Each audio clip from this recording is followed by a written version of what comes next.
প্রতারক। বাপে বলছে বড় ইঞ্জিনিয়ার বানাবো, ফলাফল হলো চোর। আর মেধাবী মানুষের জীবনে সবচেয়ে জরুরি কাজ 5 ওয়াক্ত সালাত। মানুষের জীবনে জরুরি হিসাবে এর চেয়ে জরুরি কোনো কাজ নেই। সেটা হজ হোক, জাকাত হোক, জমি চাষ হোক, চাকরি হোক, ব্যবসা হোক, বাণিজ্য হোক, হাইকোর্ট হোক, জজ কোর্ট হোক, পৃথিবীর এমন কোনো কাজ নাই যেটা মানুষের জন্য নামাজের সালাতের চেয়ে বেশি জরুরি হতে পারে। এটুকু আপনার বোঝা উচিত। আপনি আমার ভালোবাসায় এসেছেন এখানে, আপনি তো 5 ওয়াক্ত সালাত আদায় করেন না। করা উচিত, করতেই হবে। বহুদিন বলেছি, অজু করে সালাত আদায় করতে হয়, তো পানি নেই, তায়াম্মুম করে করেন। মাটি নেই, তো অজু ছাড়া তায়াম্মুম ছাড়াই সালাত আদায় করেন। কেবলার দিকে মুখ করে সালাত আদায় করতে হয়, কেবলা বোঝা যায় না, কেবলা ছাড়াই করেন। দাঁড়িয়ে সালাত আদায় করতে হয়, দাঁড়িয়ে থাকা যায় না, বসে করেন। বসে থাকা যায় না তো শুয়ে শুয়ে পড়েন। পরিষ্কার কাপড় পরে সালাত আদায় করতে হয়, পরিষ্কার নেই, যাতে পেশাব পায়খানা লেগে আছে সেটা পরেই পড়েন। পরিষ্কার অপরিষ্কার কোনো কাপড়ই নেই, উলঙ্গ অবস্থায় আছি, তো উলঙ্গ অবস্থাতেই পড়েন। গাড়িতে উঠে আছেন, শিকল ধরে আছেন, ঠেল মানে না, গাড়িতে দাঁড়ানো অবস্থা আছেন, এই অবস্থায় সালাত আদায় করতে হবে। যুদ্ধের সালাতগুলো এসেছে যে একটা নিয়ম এসেছে যে একদল শত্রুর মোকাবেলা আছে আর একদল এখানে সালাত আদায় করছে। 1 রাকাত এরা, 1 রাকাত ওরা, রাসূলের 2 রাকাত, তারপর ওরা নিজে নিজে 1 রাকাত পড়ে শেষ করলো। আরেকটা এসেছে শত্রুর মুখে দাঁড়িয়ে আছে, এভাবে সালাত আদায় করছে, শত্রুর মুখের উপরে আছে, এভাবেই সালাত আদায় করছে। রাসূল সাল্লাল্লাহু আলাইহি ওয়াসাল্লাম সালাতের উপরে এত সোচ্চার ছিলেন, যেই সালাত আমার আর আপনার ছেলে মেয়ের কোনো হিসাবে নেই। খাচ্ছে, পেশাব করছে, পায়খানা করছে, দিন কাটছে পশু প্রাণীর মতো, গরু ছাগলের মতো। আর দল করার ব্যাপারে ঠিকই আছে, আর মানুষের বদনাম আর গীবাত করার ব্যাপারে, বিরোধিতা করার ব্যাপারে, শত্রুতা করার ব্যাপারে ঠিকই আছে। কত সুন্দর করে ছবি দিয়ে রাস্তাঘাটে তুলে রেখেছে, কি যে দেখাইতে চাচ্ছে। মানুষের ক্ষতি করে বেশি দিন বেঁচে লাভ নাই। আমার জীবনে আমি 2টা কাজ খুব চেষ্টা করি জীবন বাজি রেখে টিকে থাকা, খুবই কঠিন। তার একটা হলো, আমি আমার জীবনে মানুষের কোনোদিন প্রতিশোধ নেব না, ইনশাল্লাহ। সে যা পারে করুক, যা পারে বলুক। পারিবারিকভাবে হোক, জমি জায়গার ব্যাপারে হোক, সামাজিকভাবে হোক, দল সংগঠনভাবে হোক, মানুষের কোনোদিন প্রতিশোধ নেব না। আর মানুষের পিছে পড়বো না, বদনাম করবো না। আমাকে ধুইয়া ছেড়ে দেখ না কেন, ও নিয়ে আমি মাথা ঘামাই না। বলেছে, হ্যাঁ আমাকে এভাবে বলবে মানে, এরকম আমার মাথায় কাজ করে না।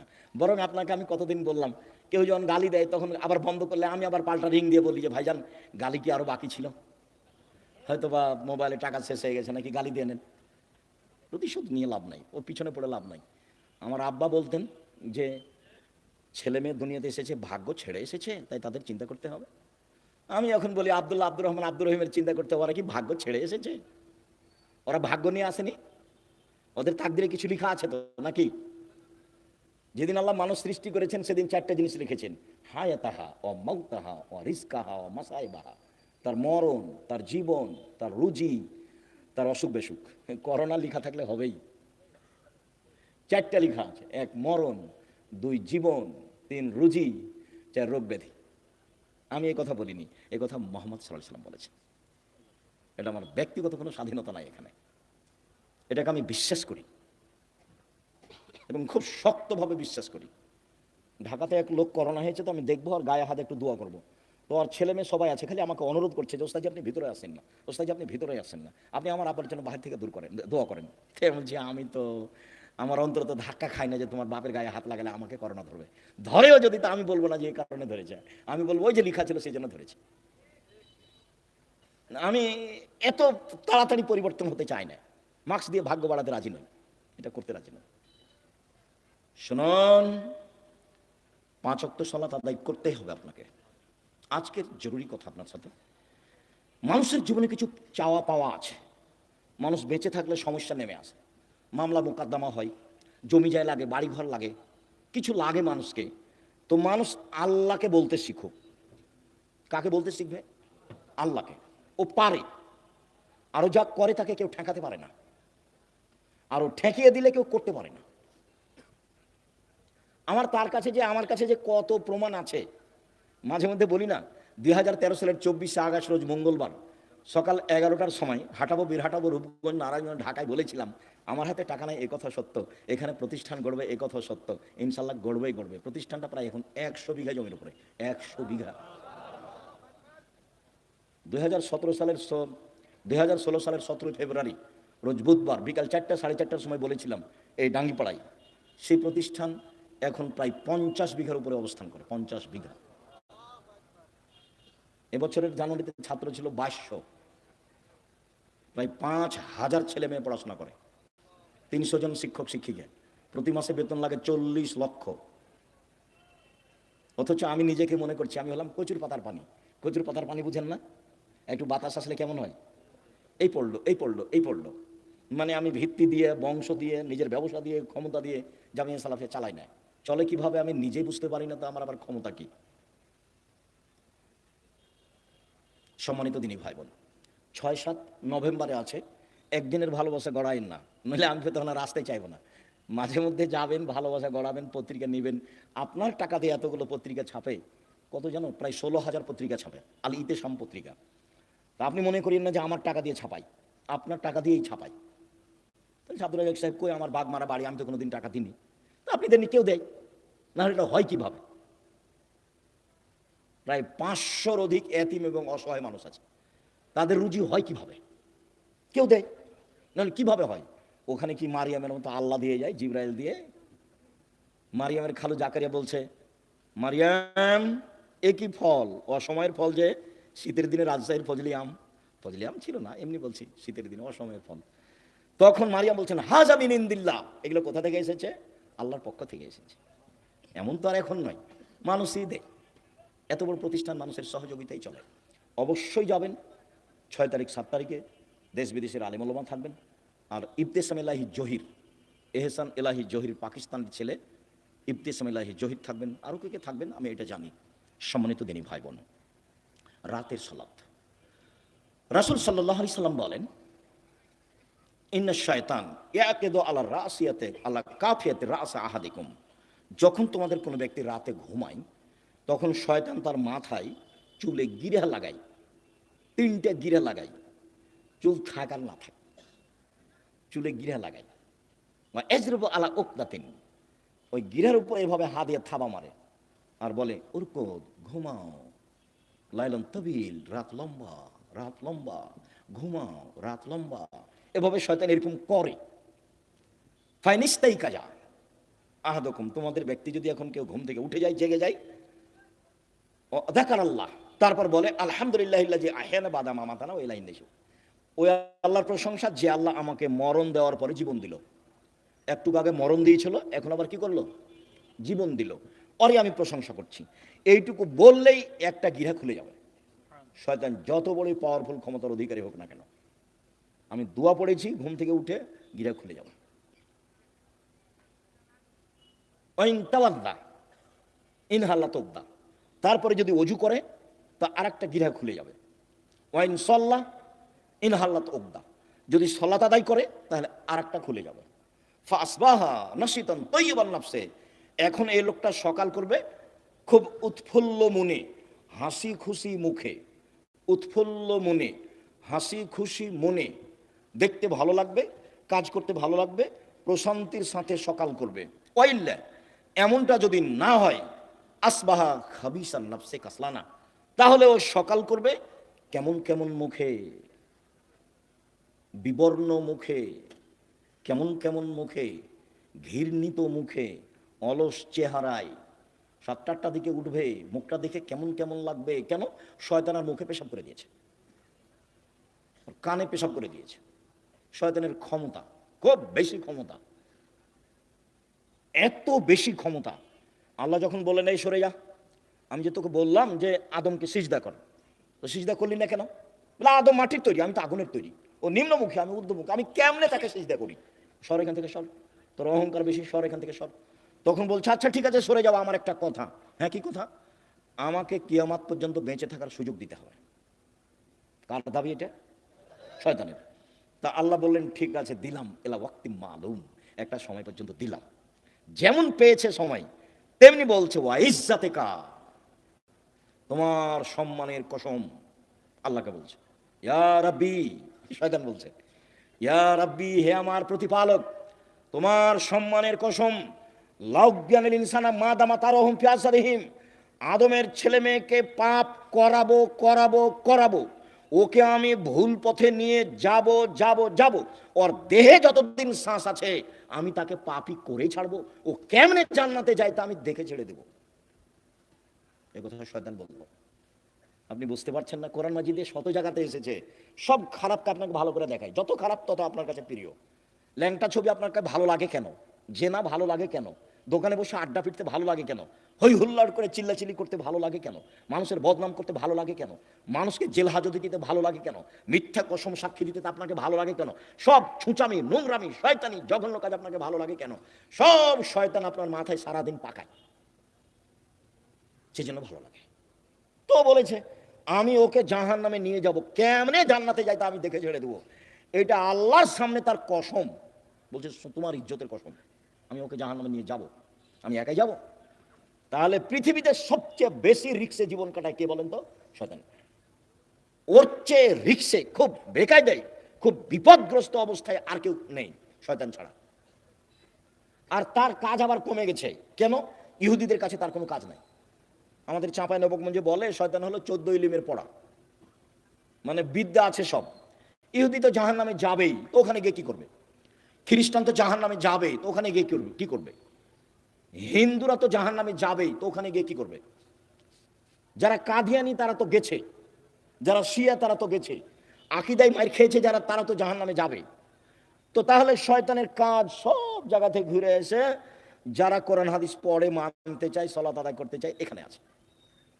যারা দিন ধর্মের যত কাছাকাছি, শয়তান সেখানে তত শক্ত।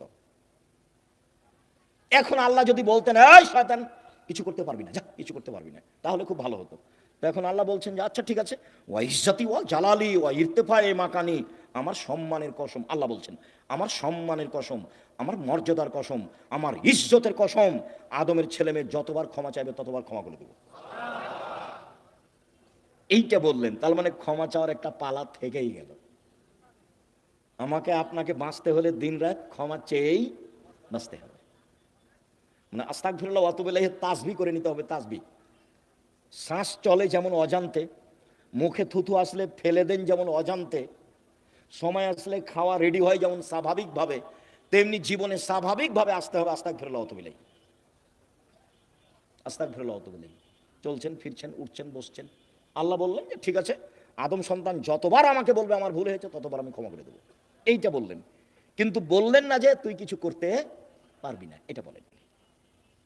তখন আল্লাহ রসুল বলছে কুল্লু বানি আদম খাত্তা, আদম সন্তানই পাপী, খায়রু খাতাই না তাওয়াবুন, সবচেয়ে ভালো আদমের ছেলে মেয়ে সেই যে বলে আস্তাগফিরুল্লাহ ওয়া আতুবু ইলাইহি, আস্তাগফিরুল্লাহ আল্লাযী লা ইলাহা ইল্লা হুয়াল হাইয়ুল কাইয়্যুম ওয়া আতুবু ইলাইহি, রব্বিগফিরলি ওয়া তুব আলাইয়া ইন্নাকা আনতাত তাওয়াবুল গাফুর, আল্লাহুম্মা আনতা রাব্বি লা ইলাহা ইল্লা আনতা খালাকতানি ওয়া আনা আবদুকা ওয়া আনা আলা আহদিকা ওয়া আদিকা মাসতাতাতু আউযু বিকা মিন শাররি মা সানাতু আবু আলাকা বিনিআমাতিকা আলাইয়া ওয়া আবু বিযামবি ফাগফিরলি ফাইন্নাহু লা ইয়াগফিরু যুনুবা ইল্লা আনতা। এই ছেলে, আমাকে কাজ দেখাচ্ছ, ধৈর্যের পরিচয় দাও। আমাদের এখানে কোনো কেচ্ছা কাহিনী নেই, নির্বাচনও আসেনি, অল্পক্ষণ ধৈর্যের পরিচয় দিবেন, কাজ দেখায়েন না, যেটা আমি পছন্দ করি না। আমি আপনার জন্য এসেছি, আমি আব্দুর রাজ্জাক বিন ইউসুফ, আপনি আমাকে টাকা দিয়ে নিয়ে এসেছেন এমনটা মাথায় থাকলে ভুল হয়েছে। সম্মানিত দিনী ভাই বোন, যদি রাতে না উঠে তাহলে শয়তান তার মুখে কানে পেশাব করে। আয়েশা রাদিয়াল্লাহু তাআলা আনহা বলেন কানান নবী সাল্লাল্লাহু আলাইহি সাল্লাম ইসাল্লি ফিমা বাইনা ইয়াফরুগা মিন সালাতিল ইশা ইলাল ফজর 11 রাকা ওয়া ইসাল্লি মিন কুল্লি রাকাতাইন ওয়া ইউতির বিওয়াহিদাতিন। এশার পর থেকে নিয়ে ফজর পর্যন্ত সময়ে আল্লাহর নবী 11 রাকাত রাতের সালাত আদায় করতেন। 11 রাকাত, কখন থেকে কখন? এশার থেকে নিয়ে ফজর পর্যন্ত। তাহাজ্জুদ পড়ার সময় শুরু হয়ে যায় এশার পর থেকেই ফজর পর্যন্ত সময়। হ্যাঁ, রাত 3 ভাগের 2 ভাগ পার হওয়ার পরে মানুষ পড়ুক, এটা সবচেয়ে উত্তম, কিন্তু সময় শুরু হয়ে যায় কখন থেকে? এসার পর থেকে না ফজর আযান পর্যন্ত। আল্লাহ নবী 2 রাকাতের পরে সালাম ফিরতেন, 2 রাকাত পরে সালাম ফিরতেন, 2 রাকাত পরে সালাম ফিরতেন, 1 রাকাত বিতর পড়তেন। 1 রাকাতের হাদিস অনেক বেশি।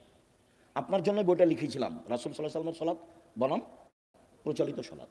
আপনি নিয়ে পড়েন কিনা সেটা আমি জানি না। কৃপণতা দেখায়েন না, ফল ভালো হবে না। 16,000 পত্রিকা ছাপানো হয়, ওটা নয়, ওখানে টাকসাল নাই, ওখানে সব কিছু মেশিন দেওয়া হয় না, মানুষ আছে, কর্মচারী আছে, টাকা খরচ করেন আপনি। অতএব আপনি পড়বেন, 50টা প্রশ্নের উত্তর আছে, আমি পরিশ্রম করি আপনার জন্য দিন রাত। আলেম ওলামা আছে, প্রেস আছে, টাকা পয়সা খরচ হয়। এমনি অনেক বই আছে, তার মধ্যে আল ইতিসাম পত্রিকা, জামিয়া সালাফের মুখপাত্র পত্রিকা। 20, 25, 30 টাকা আপনার কাছে ভারী হোক, এটা আমি চাই না, এটা আমি কামনা করিনি। আমি মনে করছি বই কিনবেন, পড়বেন, বন্ধু বান্ধব আত্মীয় স্বজন খালা ফুফু সবকে দিবেন, যারা আছে আত্মীয় স্বজন তাদেরকে দিবেন। যে আব্দুল রাজাক সাহেব সালাতের উপর বইটা লিখেছেন, দেখেন তো, 1 রাকাত বেতের, 3 রাকাতের হাদিস বোখারি মুসলিম, 5 রাকাতের হাদিস বোখারি মুসলিম, সব একটানা, 3 রাকাত একটানা, 5 রাকাত একটানা।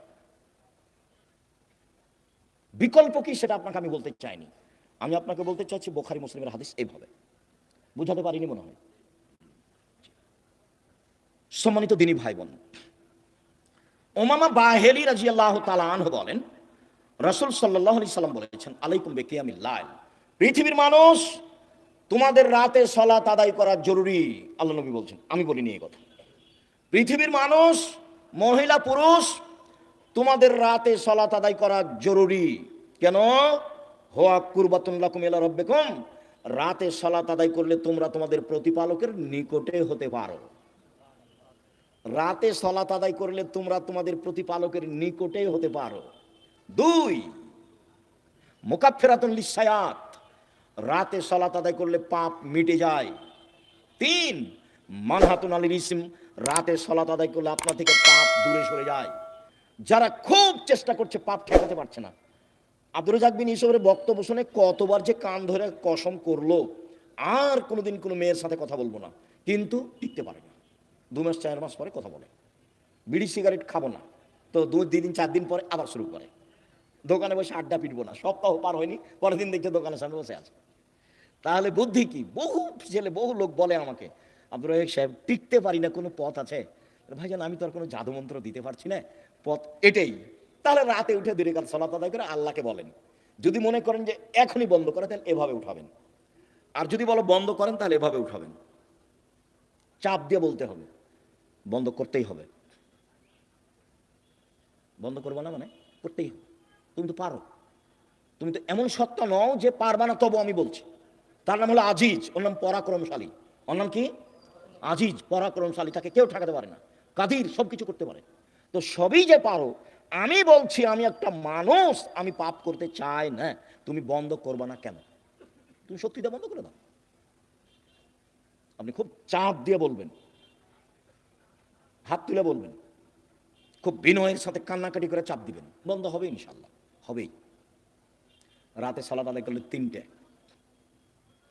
আমর ইবনে আব্বাস রাদিয়াল্লাহু তাআলা আনহু বলেন, রাসূল সাল্লাল্লাহু আলাইহি সাল্লাম বলেছেন, আকরাবু মা ইয়াকুনু রাব্বু ইলাল আবদে ফিল লাইলিল আখির, রাত যখন 3 ভাগের 2 ভাগ পার হয়ে যায়, তখন আল্লাহ সবচেয়ে মানুষের নিকটে হয়ে যায়। রাতের 3 ভাগের 2 ভাগ পার হয়ে গেলে আল্লাহ মানুষের নিকটে হয়ে যান। এই শোনো আমর ইবনে আব্বাস, তুমি যদি হতে চাও, এই সময়ে যারা আল্লাহকে ডাকে তাদের অন্তর্ভুক্ত হও। হও না, হও, তুমি চেষ্টা করো, তুমিও হয়ে যাও, পারলে হও। এই কথা রাসূল সাল্লাল্লাহু আলাইহি ওয়াসাল্লাম বলেন। আবু হুরায়রা রাদিয়াল্লাহু তাআলা আনহু বলেন, রাসূল সাল্লাল্লাহু আলাইহি সাল্লাম বলেছেন, এনজিলু রাব্বুনা তাআলা ইলা সামাই দুনিয়া হিনা ইয়াবকা সুলুসুল লাইলিল আখিরা, রাতের 3 ভাগের যখন 2 ভাগ পার হয়ে যায়, তখন আল্লাহ সপ্তম আকাশ থেকে প্রথম আকাশে নেমে আসেন। এই কথাটার খুব মূল্যায়ন করতে হবে। এই চালাই, আপনি কথা বলছো কেন? শরম বোধ হয় না? হাঁটাহাঁটি করো কেন? একটু লজ্জা বোধ হয় না কেন? শরম বোধ হয় না কেন? আমি তো কথা শেষ করবই ইনশাআল্লাহ। তো আপনি, আপনার এত ব্যস্ততা বাড়লো কেন? আপনি একটু ধৈর্যের পরিচয় দিবেন। রাতের 3 ভাগের 2 ভাগ পার হলে আল্লাহ সপ্তম আকাশ থেকে প্রথম আকাশে নেমে আসেন। নেমে এসে বলেন, মায়াসুলুনি ফাউতিয়াহু, কে কি চায়, যে যা চায় আমি তাকে তাই দিলাম। মায়াদুনি ফাস্তাজিবালাহু, কে আমাকে ডাকে বিপদে পড়ে, আমি তার ডাকে সাড়া দিলাম। কি বলতে চাও? তাহলে বিপদে পড়েছি, ঠিক আছে, ঠিক করে দিলাম। কে ডাকে? 3, মাইয়াস্তাগফিরনি ফাগফিরাল্লাহু, কে আমার কাছে ক্ষমা ভিক্ষা চায়, যে চায় তাকে আমি ক্ষমা করে দেবো, যে চাই তাকে আমি ক্ষমা করে দেবো। অন্য জায়গাতে বলছেন আল্লাহ তাআলা হাদিসে কুদসি, ইবনে আদম মা দাওয়াতানি রাজাউতানি, আদমের ছেলে মেয়ে শোনো, তুমি যেভাবে ডাকো আমি সেভাবে থাকি, তুমি যেভাবে আশা পোষণ করো সেভাবে আমি পূর্ণ করে থাকি। আদমের ছেলে মেয়ে শোনো, তুমি যেভাবে ডাকো আমি সেভাবে থাকি, তুমি যেভাবে আশা পোষণ করো সেভাবে আমি পূর্ণ করে থাকি। ওলা উবালি, আমি পরোয়া করি না তুমি কত বড় পাপী, তোমার ক্ষমা চাইলে আমি ক্ষমা করে দিই, আমি পরোয়া করি না তুমি কত বড় পাপী, তুমি যেভাবে ডাকো আমি সেভাবে থাকি, তুমি যেভাবে আশা পোষণ করো সেভাবে আমি পূর্ণ করে থাকি। বালাগাত জনবকানা সেমায়, আদমের ছেলে মেয়ে শোনো, তোমার পাপ যদি বেশি হতে হতে হতে আকাশে লেগে যায়, পাপ আর পাপ, আকাশ জমিন পরিপূর্ণ পাপ, জীবনটা শুধু পাপে ভরা। 15-16 বছর থেকে পাপ শুরু হয়েছে, এখন 40 বছর বয়স, শুধু পাপ, জেনা দিয়ে ভরা জীবন, অশ্লীলতা দিয়ে ভরা জীবন, মানুষের বিরুদ্ধে চলা দিয়ে বদনাম গীবত দিয়ে ভরা জীবন। তোমার পাপ বেশি হতে হতে যদি আকাশ পরিপূর্ণ হয়ে যায়, আমাকে বলো, আমি তোমার পাপ ক্ষমা করে দেব। যেভাবে তুমি ডাকো আমি সেভাবে থাকি, তুমি যেভাবে আশা পোষণ করো সেভাবে আমি পূর্ণ করে থাকি, তুমি যেভাবে ডাকো আমি সেভাবে থাকি, তুমি যেভাবে আশা পোষণ করো সেভাবে আমি পূর্ণ করে থাকি। বিচারের মাঠে সব মানুষের সামনে আল্লাহ আসবেন, সব মানুষের সামনে, পুরুষ নারী সব মানুষের সামনে এসে আল্লাহ বলবেন, আদমের ছেলে মেয়ে শোনো, আজ তুমি যে পরিমাণ পাপ নিয়ে এসেছো আমি সেই পরিমাণ ক্ষমা নিয়ে এসেছি। তোমার যে পরিমাণ পাপ আমার সেই পরিমাণ ক্ষমা, তোমার যে পরিমাণ পাপ আমার সেই পরিমাণ ক্ষমা, তোমার যে পরিমাণ পাপ আমার সেই পরিমাণ ক্ষমা, যদি শিরক না হয়ে থাকে। তো বাংলাদেশের ছেলে মেয়ে তো আল্লাহর রাস্তায় শিরক করছে, স্কুলে গিয়ে তো সুন্দর করে বলছে ওমা তোমার আকাশ, ওমা তোমার বাতাস। আমি বলি না, আমার ছেলে মেয়েকে বলতে দিনি, এখনো এমন কোন পরিস্থিতি আমার উপরে আসে, মায়ের দুধ আমার আকাশ, এত বড় নোংরা কথা আমার ছেলে মেয়ে বলবে, এই পরিবেশ আমার কাছে আসেনি। যার কাছে বিদ্যা নাই, যার কাছে বুদ্ধি নাই, তার ছেলে বিয়ে করুক। আপনি কেমন বুদ্ধিমান মানুষ তা আমার কাছে ধরা পড়েনি, আপনার কাছে কি বিদ্যা আছে এটা আমার কাছে ধরা পড়েনি। সবচেয়ে বদের গোড়া হলো আপনার ওই ঠাকুর। ঠাকুর হলো ঢাকা বিশ্ববিদ্যালয়ের শত্রু, ঠাকুর মুসলমানের শত্রু। যেদিন ভারত বাংলাদেশ পাকিস্তানের মুসলমান ইংরেজদের হাতে নির্যাতিত, সেদিন ঠাকুর ক্ষমতা দেখাই মান সম্মানে বসবাস করে লন্ডনে। সেই ঠাকুরের আমার ছেলে মেয়ে পড়ে, পাগল হয়ে গেছি। এ তো অবাক হয়ে গেল, এতে নিজের ঘরের ওই কি বলছে গো, ব্রয়লার মুরগি জ্বালিয়ে দিয়ে ইন্ডিয়া থেকে মুরগি নিয়ে আসতে হবে, মানে মাথায় গোবর আছে। নিজের মুরগি কি করতে হবে, জ্বালিয়ে দিতে হবে, তো ওখান থেকে ডিম আনতে হবে। এত উল্টা বুদ্ধি, দেও একটা উল্টা বুদ্ধি, চেষ্টা করো না কেন? কই বাগমারের ছেলে মেয়ে নাকি জেনারেল লাইনে পড়ে ইঞ্জিনিয়ার হয়ে বড় ডাক্তার হয়ে জাতির উপকার করেছে, কোথায় উপকার করেছে? পুঠিয়া থানা না? তো পুঠিয়া থানার ছেলে মেয়েরা খুব ভালো পড়াশোনা করেছে, অনেক কিছু করেছে।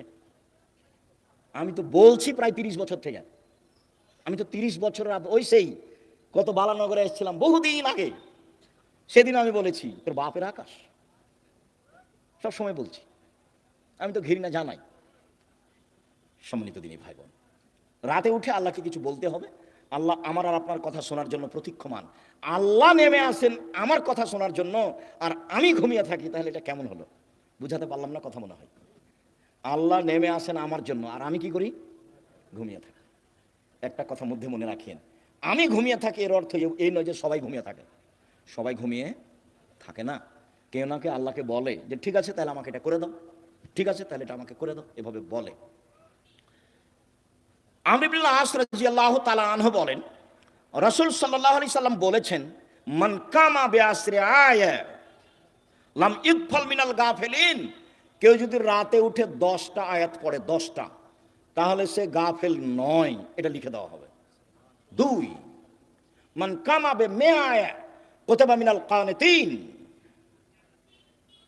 কেউ যদি 100 আয়াত পড়ে রাতে উঠে সালাতে, 100 আয়াত, তাহলেও পরহেজগার মানুষের অন্তর্ভুক্ত লিখে দেওয়া হবে।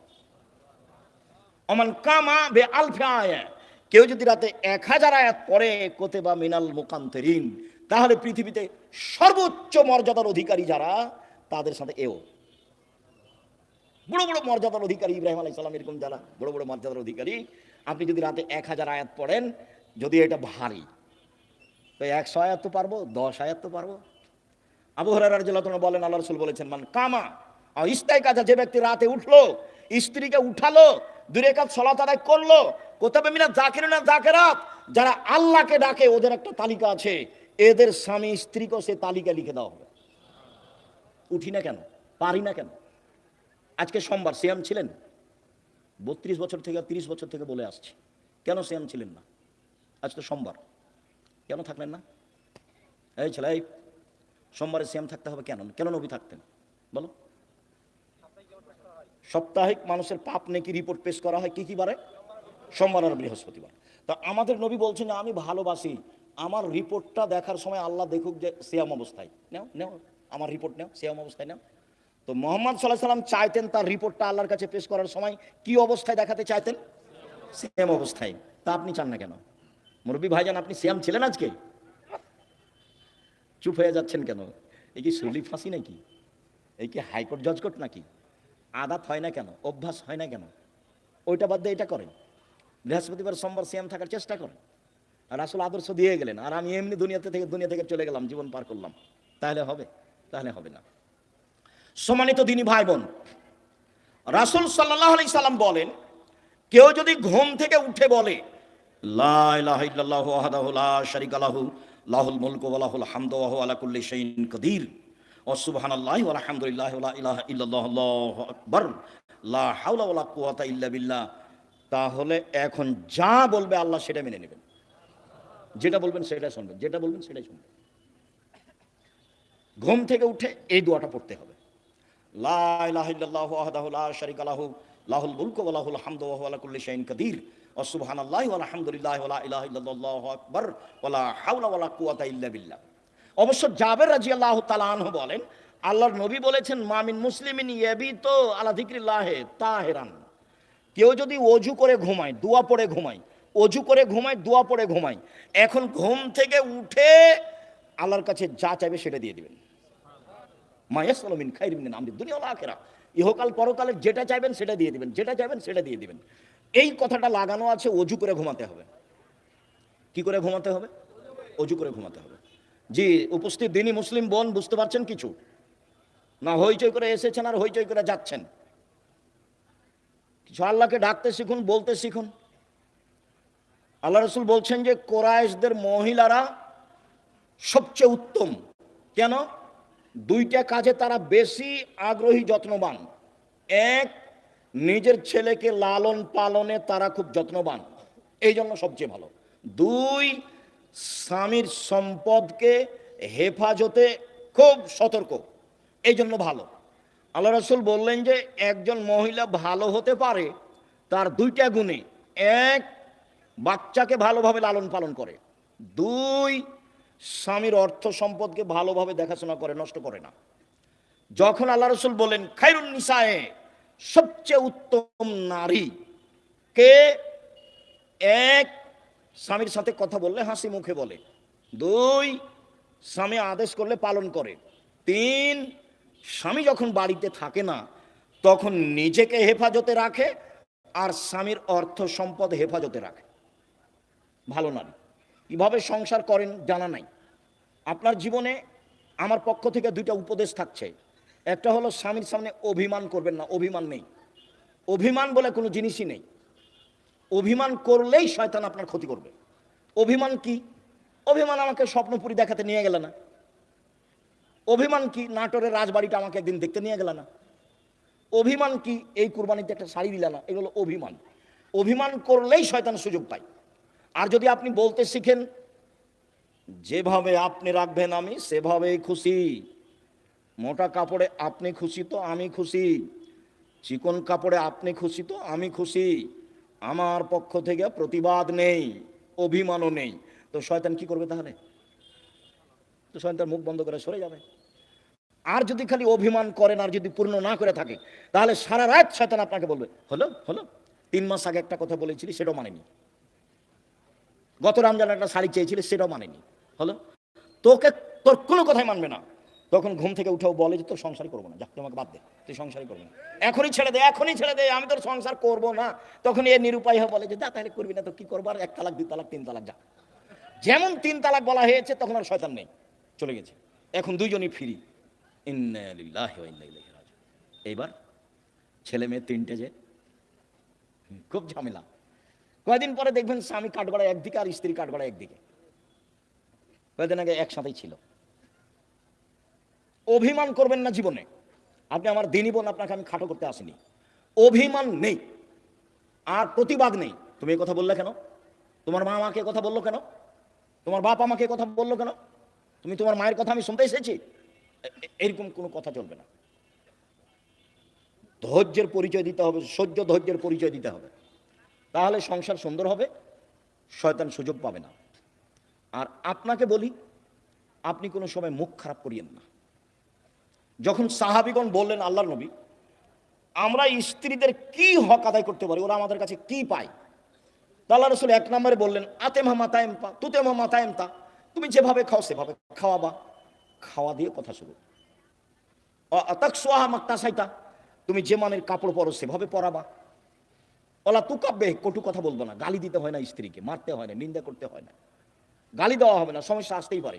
আল্লাহ রাসূল বলছেন ওকে বাঁকা হাড্ডি দিয়ে সৃষ্টি করা হয়েছে, আপনি জোর করে সোজা করতে চাইলে ভেঙে যাবে, ভেঙে হওয়া তালাক। আপনাকে ধৈর্যের পরিচয় দিতে হবে। আর তালাক দিয়ে নিজেকে খুশি করিয়েন না, তোকে জব্দ করেছি তালাক দিয়ে, এইটা দিয়ে খুশি করিয়েন না। অন্য পথ দিয়ে খুশি করেন, নিজেকে সান্ত্বনা দেন, তালাক দিয়ে নয়। মানে বেগুনের গাছে আছে 2-3টা বেগুন আছে, 2টা নিয়ে গেলেন, এখনো গাছটা আছে, আর মোলায়ের গাছটা গোটাটাই শেষ। তালাক দিলে সবই শেষ। যারা বলেছে 1 বৈঠকে 3 তালাক, তো রাগে তো বলেছে তোকে 1 তালাক, তোকে 100 তালাক দিলাম যা, তো তারা তো আরো বেকায় দেয়। আব্দুল রাজ্জাক সাহেব নাহি বলেছেন যে 1 বৈঠকে 3 তালাক, 1000 তালাক দিলে 1 তালাক, তবুও তো তালাক হয়েছে। স্ত্রীকে তালাক দিয়ে নিজেকে খুশি করিয়েন না, ভুল হিসাব। ধৈর্যের পরিচয় দেন, সংসার ভালো হবে। আর আপনি আমার দিনই বোন, একটু কিছু হলে বলবেন না তোর সংসার করবো না, তুই তালাক দিয়ে দে, তোর সংসার করবো না, তুই তালাক দিয়ে দে, তোর সংসারে থাকবো না, তুই আমাকে রেখেছিস কেন, এত কথা কেন আপনার? ধৈর্যের পরিচয় দেন। যখন শুধু খালি আমার কাছে যত ফতোয়া আছে তার 70 থেকে 75% ফতোয়া আছে তালাকের। মনে হচ্ছে মানুষের জীবন এখন তালাক দিয়ে চলছে। একটু রাগ করলেই ও শান্তি পাচ্ছে কি দিয়ে, তালাক দিয়ে। ও বলছে তুই তালাক দিয়ে দে, আর এও বলছে তোকে তালাক দিলাম, তোকে তালাক দিলাম। তালাক তো দেওয়া আল্লাহর বিধান, তারপর বলছে ক্ষমা চেয়েছি। ওকে হুজুর নাকি বলেছে যে তালাক দিয়ে ক্ষমা চেয়েছে, তার মানে হুজুরকে ক্ষমা চাইতে হবে আল্লাহর কাছে। তালাক দিয়েছে সেটা তো আর পাপ নয়, সেখানে ক্ষমা চাইতে হবে কেন? বলে আমাদেরকে তওবা পড়িয়ে মিল করে দিয়েছে, বলে হুজুরকে তওবা করতে হবে। এখন হুজুরকে তওবা করতে হবে যে তালাকের তওবা পড়িয়ে মিল করে দিয়েছি, তো তালাকের তওবা কেন? তালাক তো আল্লাহর বিধান। তালাক কার বিধান? আল্লাহর বিধান। তাল্লিকুহুন নালে ইদ্দাতিহিন্না, পৃথিবীর মানুষ তোমরা তোমাদের স্ত্রীকে তালাক দাও যখন সে ইদ্দা থেকে পবিত্র হয়েছে, সংসার না চললে তালাক দাও, ওটা আল্লাহর নবীও বলছেন। তো সেখানে পাপ হলো কি করে যে তওবা পড়িয়ে তাদেরকে একসাথে করে দিল? তালাক তো একটা বিধান। মানুষের সংসার শেষ পর্যন্ত যদি নাই চলে তাহলে এই পথে ফিরে আসতে হবে। সম্মানিত দিনী ভাই বোন, বলছিলাম 1, মানগত খাবার দিবেন, 2, মানগত কাপড় দিবেন, 3, গালি দিবেন না, নিন্দা করবেন না, 4, কটু কথা বলবেন না, মারবেন না, 5, নিজের বাড়ি ছাড়া কোথাও থাকতে দিবেন না। আপনার বাড়িতে থাকবে আপনার স্ত্রীটা, আপনার মাথায় থাকে যেন, হাট বাজারে তাকে যেতে হবে না। আর আপনি মহিলা মানুষ হাটে যান কেন, বাজারে যান কেন? আপনার স্বামী মরেছে, দেবর মরেছে, ভাসুর নেই, দেবর নেই, শ্বশুর নেই, বাপ নেই। যেদিনই কোনো শিক্ষক আমাকে বলে আব্দুল রাজ্জাক সাহেব 2 দিন ছুটি নিতে হবে, কেন? আমার ছেলের আঁকিকা, তখন আমি বলছি আপনার বাপ আছে? বলে হ্যাঁ আছে। শ্বশুর আছে? হ্যাঁ আছে। তো কি ব্যাপার, বাপের সাথে কথা হয় না নাকি? বলে হ্যাঁ হয়। তো আঁকিকার জিম্মেদারি আপনার মাথায় কেন?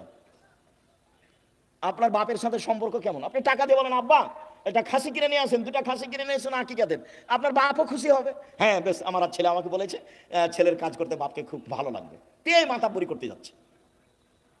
বাপ মা তো আছে, শ্বশুর শাশুড়ি তো আছে, দেবর ভাসুর তো আছে, গোটা বংশ আছে, বোনের ছেলে আছে, ভাইয়ের ছেলে আছে, দেবর আছে, ভাসুর আছে, শ্বশুর আছে, বাপ আছে। তো আপনি কেন বাজারে গেলেন? কেন যাবেন?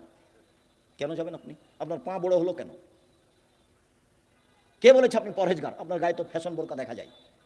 আপনি হাটে বাজারে ঘুরে বেড়ান, স্বামীর সাথে মুখামুখি কথা বলেন, এরোর সাথে কথা বলেন, আপনি পরহেজগার? কে বললো আপনি পরহেজগার?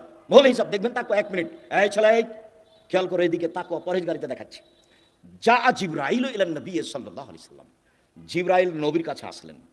নবীর কাছে এসে বলছেন, হাজিহি খাদিজা, এই যে খাদিজা, এই যে খাদিজা আতাত, এই যে আসছে, এই যে খাদিজা আসছে, মাহা এনাউন, তার সাথে আছে একটা পাত্র, ফিহে এদামুন তম, তাতে আছে তরকারি, তাতে আছে খাদ্য, তাতে আছে তরকারি, তাতে আছে খাদ্য। ও আপনার কাছে এটা নিয়ে আসছে। শোনেন, মোহাম্মদ সাল্লাল্লাহু আলাইহি ওয়াসাল্লাম জিবরাইল বলছেন। কে বলছেন বলেন তো? জিবরাইল বলছেন। কাকে বলছেন? আমাদের নবী মোহাম্মদ সাল্লাল্লাহু আলাইহি ওয়াসাল্লাম বলছেন, ফাকরা আলাইহা সালাম আমিন রব্বে হাওয়া মিন্নি, ওকে বলে দেন খাদিজা আল্লাহ তোমাকে সালাম দিয়েছে। খাদিজা জিবরাইল তোমাকে সালাম দিয়েছে। ও বাশশারা বাইতিন ফিল জান্নাহ মিন সাকাবিন, আর বলে দেন খাদিজা তোমার জন্য জান্নাতে একটা ঘর বানানো হয়েছে হীরা মুক্তা মাণিক্য দিয়ে, লা সাখাবা ফিহে ওয়ালা নাসাবা, সেখানে নেই কোনো হইচই, নেই কোনো কষ্ট ক্লেশ ক্লান্তি, সেখানে নেই কোনো হইচই হই হুল্লাড়, সেখানে নেই কোনো কষ্ট ক্লেশ দুঃখ দুর্দশা, কিছু নেই। বলে দেন তিনটা কথা। এক, খাদিজা আল্লাহ তোমাকে সালাম দিয়েছে। দুই, খাদিজা জিবরাইল তোমাকে সালাম দিয়েছে। তিন, খাদিজা তোমার জন্য একটা জান্নাতে ঘর বানানো হয়েছে জিবরাইল বলেন আমাকে। দেখলেন খাদিজা একজন মহিলা মানুষ, কি করেছেন, কি করেন এমন, খাদিজা কি করেন এমন? আব্দুর রাজ্জাক সাহেব সেই তো আমরা তো বুঝতে পারছি না কি করেন এমন। তাহলে দেখি আরো দুইটা কথা বলি আপনার সাথে, দেখি কিছু ধরা পড়ে নাকি। ইব্রাহিম আলাইহিস সালাম তার স্ত্রী সারাকে নিয়ে এক এলাকা পার হচ্ছিলেন। ইব্রাহিম সালামের স্ত্রী পৃথিবীর ইতিহাসে সবচেয়ে সুন্দরী মহিলা সারা, এ কথা মুহাম্মদ সাল্লাল্লাহু আলাইহি ওয়াসাল্লাম বলেন। তো ইব্রাহিমকে বলা হলো যে আপনার স্ত্রীকে স্বৈরাচার সরকার ডেকে পাঠিয়েছে। তো ইব্রাহিম আলাইহিস সালাম চেষ্টা করলেন কিন্তু রক্ষা হলো না। পৃথিবীর দ্বিতীয় মহামানব ইব্রাহিম আলাইহিস সালাম শেষ পর্যন্ত বললেন যাও, স্বৈরাচারী সরকার তোমাকে ডেকে পাঠিয়েছে, যাও। তো ভিতরে ঢুকতেই ওই স্বৈরাচারী সরকার দাঁড়িয়েছে, হাত বাড়িয়েছে, গায়ে হাত লাগাবে সেই জন্য। তখন সারা বলছেন, এই থামো, আগে অজু হবে, এক, দুই, দুই রাকাত সালাত হবে, তারপরে কোনো কথা।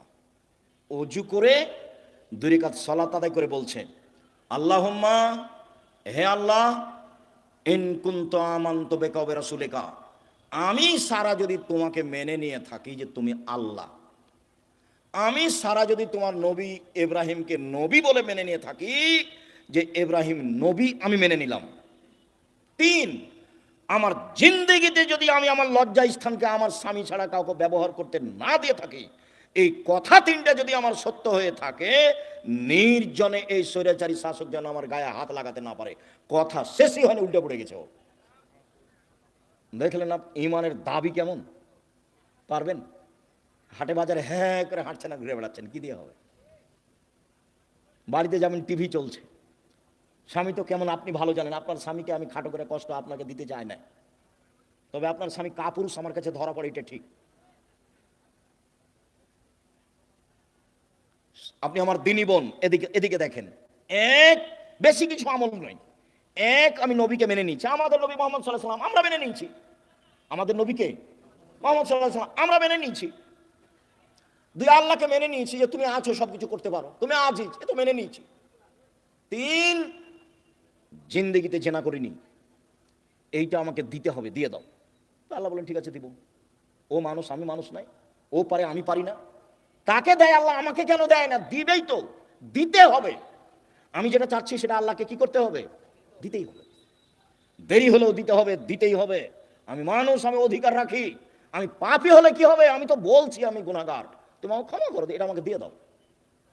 আমি তো বলছি, আমি তো মানুষের কাছে চাইনি, ধর্ণা ধরে বলিনি যে এই করেন সেই করে দেন, তুই আপনি কত ভালো মানুষ, আপনি অমুককে দিয়েছেন, এই তো আমি কাউকে বলতে যাইনি, আপনাকে বলছি, তোমাকে বলছি, করে দাও। এদিকে দেখেন, হাজেরা বলছেন যে ইব্রাহিম আলাইহিস সালাম আমাকে কাবা ঘরের পাশে রেখে চলে যাচ্ছে। আমি পিছে পিছে হাঁটছি আর বলছি, আইনা তাজহাবা ইব্রাহিম, ইব্রাহিম আপনি কোথায় যাচ্ছেন? আইনা তাজহাবা ইব্রাহিম, ইব্রাহিম আপনি কোথায় যাচ্ছেন? অর্থাৎ রকুন বিহাযাল ওয়াদি লাইসা ফি ইনশাআল্লাহ শাই, আপনি আমাকে এমন একটা উপত্যকায় ছেড়ে যাচ্ছেন যেখানে মানুষজন তো নেই, নেই পশু প্রাণী, ঘাস পাতাও নেই, কিছুই নেই। আপনি আমাকে কিছু বলবেন না? এইরকম নির্জন মরুভূমিতে রেখে যাচ্ছেন, না কথা বলছেন না, যেতেই আছেন। তো স্ত্রীও পিছে পিছে হাঁটছেন। এক পর্যায়ে বলছেন, আল্লাহ আমার কা, আল্লাহ কি আপনাকে এইভাবে চলে যেতে বলেছেন? আপনি আমাকে কিছু না বলেই যাবেন? আর আপনি আমাকে তো বলবেন যে হাজেরা থাকো, কোনো সমস্যা নেই, 2 বছর 5 বছর পরে আসবো, দেখা হবে, কিছু তো সান্ত্বনামূলক বলবেন, কিছু না বলে চলে যাচ্ছেন। আল্লাহ কি আপনাকে চলে যেতে বলেছেন? তখন ইব্রাহিম ইসলাম বলছেন, নাম, হ্যাঁ চলে যেতে বলছেন। তখন তিনি বলছেন, ফালাই হুসাইনুল্লাহ তাআলা, ঠিক আছে, আল্লাহ আমাকে ধ্বংস করবেন না। ধ্বংস করবেন না মানে উনি কি খেয়ে থাকবেন? আরে কয়েকশো কিলোমিটারের মধ্যে কোনো মানুষ নেই, দোকানপাট নেই, গাছপালা নেই, ঘাস পাতা নেই, কোনো কিছু নেই। তার আল্লাহর উপরে কত ভরসা। বলছে ঠিক আছে, তাহলে আল্লাহ আমাকে ধ্বংস করবেন না। তো ঘুরে এসে বাচ্চা দেখছেন, কি যে অবস্থা ছেলের, ব্যাগে যা পানি ছিল তা তো শেষ হয়েছে। কি যে হয়, সাফা পাহাড়ে উঠলেন, কোথাও পানির পথ নেই, দড়িয়ে নেমে মারোয়াতে গেলেন, কোনো পথ নেই। আবার বাচ্চা দেখতে আসলেন, একবার, দুইবার, তিনবার, চারবার, পাঁচবার, ছয়বার, সাতবার। এবার বাচ্চার দিকে আসছেন, ভাবছেন বাচ্চা মনে হয় মারাই যাবে। বুখারীর হাদিস এভাবে এসেছে। হঠাৎ বলছে, কি চান?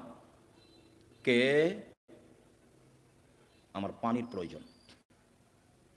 ঠিক আছে, পানির প্রয়োজন বলতেই জিবরাইল বাচ্চার পাশে, জিবরাইল নিজের পা দিয়ে আঘাত করলেন। বাচ্চার পায়ে আঘাত হয়েছে কথা মিথ্যে, বাচ্চার পায়ে জমজম চালু হয়েছে কথা মিথ্যে। জিবরাইল নিজে পায়ের আঘাত করতে পানি একবারে জোরে ফুটে বের হতে লাগলো। তখন হাজেরা পানিগুলি থামাতে লাগলেন। জম জম মানে থামো, উনি বাঁধ দিয়ে পানিগুলো থামাচ্ছেন। আল্লাহ রসুল বলছেন, যদি হাজেরা পানি না থামাতেন তাহলে জমজমের পানি সারা পৃথিবীতে ছড়িয়ে পড়তো। এভাবে রাসূল সাল্লাল্লাহু আলাইহি ওয়াসাল্লাম বলছেন। আপনি মহিলা মানুষ, নিরাশা হন কেন? আব্দুর রাজ্জাক সাহেব শুনেন, অনেক কথা ছিল আপনার সাথে, তো আপনার সাথে তো কথা বলতে পারি না। তো একটা কথা, সব সময় আপনার কথার মাঝে একটা কথা ফুটে উঠে যে মহিলারা জান্নাতে যাবেই। 1 5 ওয়াক্ত সালাত, 2 রমজান মাসের সিয়াম রোজা, 3 স্বামীকে মেনে চলা, 4 জেনায় লিপ্ত না হওয়া। তো আমাদের তো এরকম ঘটে গেছে, এখন কি উপায়? চিন্তা করবেন না, চিন্তার কিছু নেই। বুখারী মুসলিমের হাদিস থেকে আপনাকে পরামর্শ দিয়ে আলোচনা শেষ করবো ইনশাআল্লাহ। 1, আপনি আজ থেকে বন্ধ করেন, কোনো ছেলে যদি আপনার সাথে কথা বলতে চায় তাহলে আপনি বলবেন ইন্নী আখাফুল্লাহ, আমি আল্লাহকে ভয় করি। তোমরাকে বলছি, মোবাইলে কোনোদিন আর মেয়ের সাথে কথা বলবো না, বলবো যে আল্লাহকে ভয় করি। খালি যদি আল্লাহকে ভয় করি এই কথা বলো, তো পরকাল তো টিকবে, টিকবেই। পৃথিবীর কোনো বিপদ তোমার সামনে এসে তোমাকে ধ্বংস করতে পারবে না। 1, 2, জেনা বন্ধ, আজ থেকে বন্ধ। তুমি যদি এই সিদ্ধান্ত নিতে পারো জেনা বন্ধ, যে কোনো বিপদ থেকে বেঁচে যাওয়া। প্রমাণ দিতে পারবা? ওই যে বুখারী মুসলিম, ওই যে ঘটনা, 3 জন রাস্তায় হাঁটছিল, বৃষ্টি আসলো, গর্তে ঢুকে গেল, উপর থেকে পাথর এসে মুখটা আটকা পড়ে গেল। একজন বলল যে বাপ মাকে ভালোবাসি, পাথর সরিয়ে দেন। তা আল্লাহ বললেন দিলাম। একজন বলল যে একটা লোককে কাজে নিয়েছিলাম, অর্ধেক দিন কাজ করে চলে গেল, টাকা দিতে চাইলাম, নিল না। আমি ওর টাকা বাড়াতে বাড়াতে অনেক গরু ছাগল করে দিলাম। একদিন এসে বলছে আমাকে টাকা দেন। আমি বললাম গরু ছাগল নিয়ে যাও। আমাকে বলছে মজাক করবেন না। না মজাক করিনি, তুমি সবই নিয়ে যাও। সবই নিয়ে গেছে। এই কাজটা যদি ভালো করে থাকি পাথর সরিয়ে দাও, দিলাম। তার একজন বলছে আমার চাচাতো বোনের সাথে আমি জেনা করতে চেয়েছিলাম, তো আমাকে 200টা স্বর্ণ মুদ্রার কথা বলেছিল। আমার চাচাতো বোন ভেবেছিল আমি গরিব মানুষ, টাকা সংগ্রহ করতে পারবো না স্বর্ণ মুদ্রা। আমি হাড় ভাঙা পরিশ্রম করে লম্বা সময় 200 দেরহাম দেনার জমা করে তাকে দিলাম। আমি জেনায় বসেছি, জেনা করব। তখন আমাকে বলছে দেখ আল্লাহকে ভয় কর, আমাকে অসতী প্রমাণ করিস না। দেখ তুই আল্লাহকে ভয় কর, আমাকে জেনাকারিনী মহিলা হিসাবে গণ্য করিস না, আমাকে অসতী প্রমাণ করিস না। তা আমি অন্যায় করিনি, উঠে গেছি। তো দেখো তাহলে পাথর সরিয়ে দাও। তা আল্লাহ বলছেন দিলাম। এ দেখেন, বোঝা গেল না কথা? আর এদিকে আল্লাহ বলছেন অনাহান নাফসা আনিল হাওয়া ফাইনাল জান্নাত হিয়াল মাওয়া। কেউ যদি নিজেকে অশ্লীল কাজ থেকে ঠেকাতে পারে, আমি আল্লাহ তাকে জান্নাতুল মাওয়া দিলাম। আপনি রাতের লম্বা আলোচনা আছে, বক্তব্য রেকর্ডিংয়ে আছে, সেখান থেকে নেবেন। আপনাকে নেওয়ার জন্য আন্তরিকভাবে অনুরোধ জানিয়ে কয়েকটি জরুরি কথা, চলাচল বন্ধ করে কথা শুনবেন। আর আমি কোনো সময় আসলে আমার একটা অনুরোধ রক্ষা করবেন, কাজ মাথায় করে নিয়ে আসছেন না। আপনি যখন রাস্তায় হাঁটেন, গল্প করেন, তখন আপনার কাজটাকে আমি ঘৃণা করি, আমাকে ভালো লাগে না। আর আমি আমার কথার উপরে খুব বিশ্বাসী যে আমি কোরআন হাদিসের কথা বলি। আমার জীবনে আমি কোনোদিন রূপক অপ্রয়োজনীয় কথা বলিনি। তো আপনার হেঁটে বেড়াটা, আপনার গল্প করাটা, আপনার চায়ের স্টলে বসে থাকাটা, এটা আমি ঘৃণা করি। কাজে এই সময় আপনি আমাকে কাজ দেখাবেন না। কি করবেন গিয়ে? দোকানে বসে থাকবেন, নাহলে বউয়ের সাথে গিয়ে ঝগড়া লাগাবেন। কি কাজ আছে? আমি তো আপনার এলাকায় থাকি, যে আপনার কাজ আমি খুব ভালোভাবে বুঝি। আর জমি জায়গার চাষ যদি বলেন, তা আমার আব্বা কৃষক মানুষ ছিলেন, আমিও কৃষকতাকে ভালো বুঝি। জমি চাষ করা, কীভাবে ধান উৎপাদন হবে, কীভাবে আমার আব্বাকে আমি দেখেছি। কাজে আপনার কাজকর্ম আমি ভালো জানি। উপার্জনের পথ চারটে। এই ছেলে, উপার্জনের পথ কয়টা? চারটে। এক, দিন মজুরি, সন্ধ্যায় টাকা শেষ হবে। 2, চাকরি, 25 দিনে সাধারণত টাকা শেষ হবে। কদিনে? 25 দিনে, বাকি 5 দিন ধার কর্য করে চলবে।